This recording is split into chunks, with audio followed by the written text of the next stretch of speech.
Admirable grandeur, étonnante bonté du Maître de l'univers qui s'humilie pour nous au point de se cacher dans une petite hostie de pain.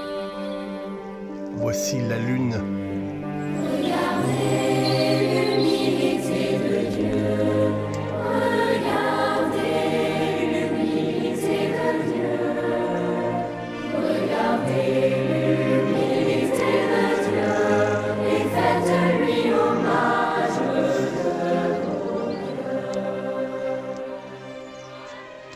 Faites-vous tout petit, vous aussi devant Dieu, pour être élevé par lui.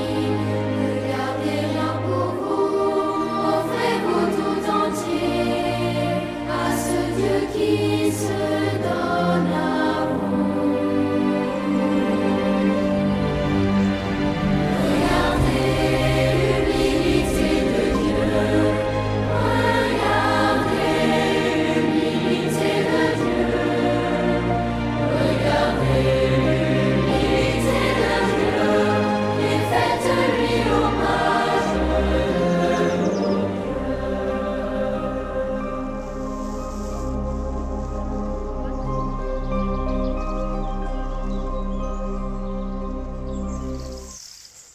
Antenne sociale de Lyon créée en 1989 par Albert de Courtrai, archevêque de Lyon, pour être l'expression lyonnaise du catholicisme social français et la une voix autorisée de l'Église de Lyon, sans être le porte-parole de la hiérarchie, se réfère toujours au catholicisme Voici social et témoigne d'une approche qui, comme les précédents exemples du Secours catholique ou CCFD, privilégie le avec ceux qui agissent sur le terrain et les avec ceux qui sont aidés. Ce constat de renouveau de certaines formes d'affirmation de la foi, parallèle au repli de celles qui ont prévalu pendant longtemps, fait s'interroger le média lyonnais Lyon Capitale, choisi comme question pour un débat en 2011. Que reste-t-il du catholicisme social dans cette ville considérée comme le haut lieu du catholicisme social? Les invités au débat, parmi lesquels Bernard Devert, Habitat et Humanisme, en 1985 en faveur du logement social et de l'insertion des personnes en difficulté. Qui a arrêté les morts MAURES à Poitiers? La véritable histoire de la bataille de Poitiers, la voici. En 732, Poitiers, longtemps considéré comme l'un des mythes fondateurs de la nation française, la fameuse bataille aurait permis à Charles Martel d'écraser les Arabes, évitant à la France et à la chrétienté le turban et le djihad. Clovis, roi des Francs à partir de 481. Clovis Ier unifia les tribus germaniques sous sa bannière et se convertit au christianisme. Il fonda la dynastie des Mérovingiens, biographie courte de Clovis. Clovis Ier, né vers 466 et mort à Paris en 511, est roi des Francs saliens, puis roi de tous les Francs de 481 à 511 environ, donc 30 ans. En effet, Charlemagne, plus tard, a notamment fondé une école dans son palais d'Aix-la-Chapelle. On y enseigne aux jeunes garçons la lecture, l'écriture, la grammaire, le calcul, l'astronomie et les fondements de la religion chrétienne. Notre premier ancêtre gaulois, Vercingétorix, né aux environs de 82 avant Jésus-Christ, sur le territoire arvenne, l'actuelle Auvergne, est mort à l'automne 46 avant Jésus-Christ, dans une prison de Rome, et est le chef et le roi du peuple celte des Arvennes. Il fédère une partie du peuple gaulois dans le cadre d'une révolte contre les forces romaines au cours de la dernière phase de la guerre de Gaule de Jules César. Alors mes amis, nos ancêtres les Gaulois, que pensent-ils de la France d'aujourd'hui, de 2025, 2000 ans ou 1500 ans ou 1800 ans avant leur vie sur le territoire français? Pensez-vous qu'ils adhèrent à ce qui se passe actuellement depuis 50 ans en France? Je ne le sais pas, je vous laisse la réponse dans votre cœur, dans l'intérieur de votre cœur. Qu'a dit Jésus? Que celui qui n'a jamais péché lance la première pierre à celui qui est condamné à mort. Nous sommes tous pécheurs, mes amis. Nous avons tous péché. Et nous sommes privés de la gloire de Dieu. Je ne méritais rien.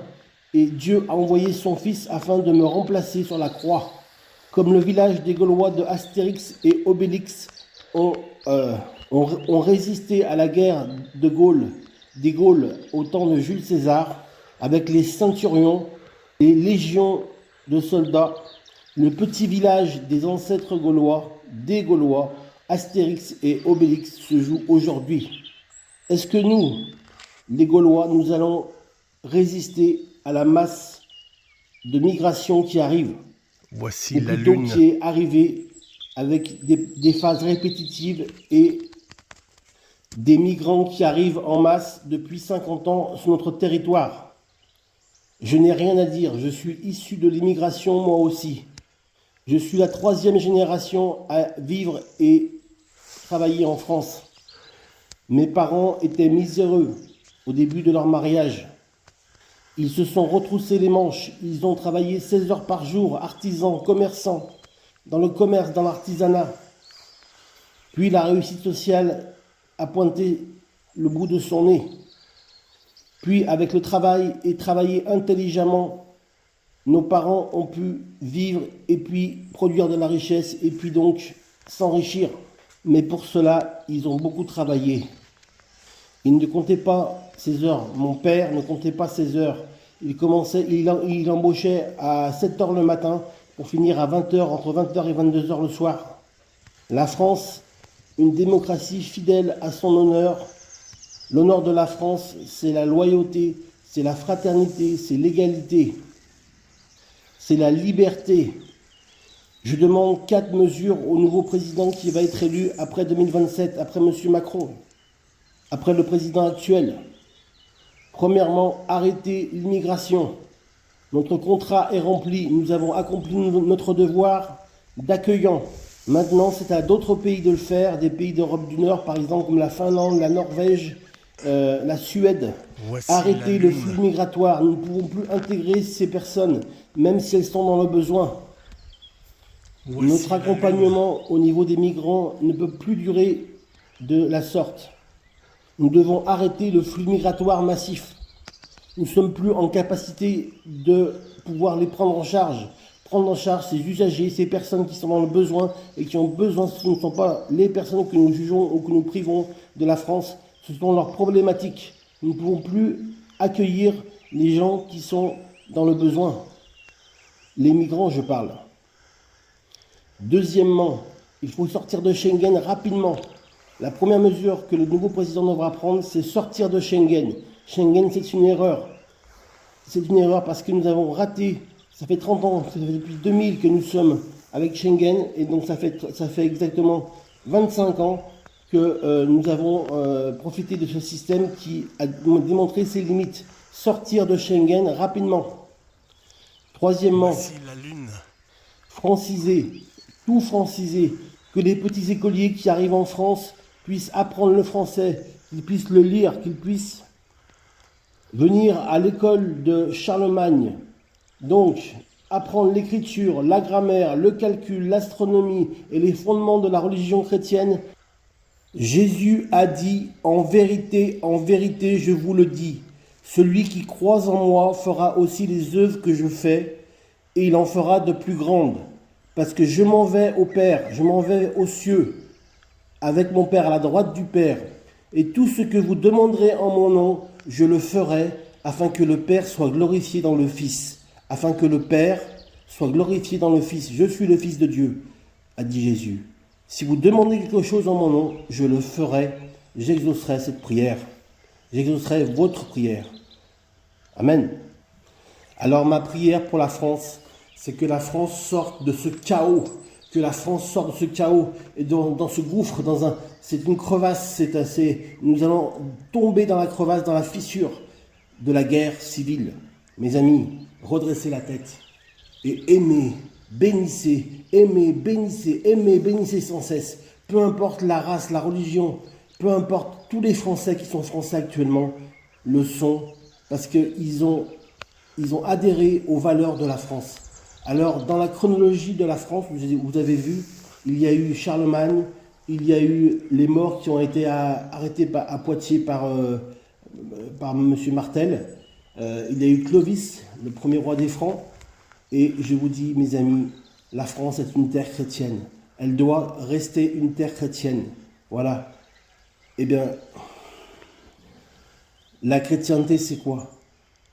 C'est l'amour de Dieu. Dieu est amour. La chrétienté, c'est l'amour de Dieu. Pour toutes les religions, peu importe qu'elles soient musulmanes, orthodoxes, catholiques, protestants, hindouistes, bouddhistes. Jésus a dit, il n'y a qu'un seul chemin pour aller au ciel, c'est moi.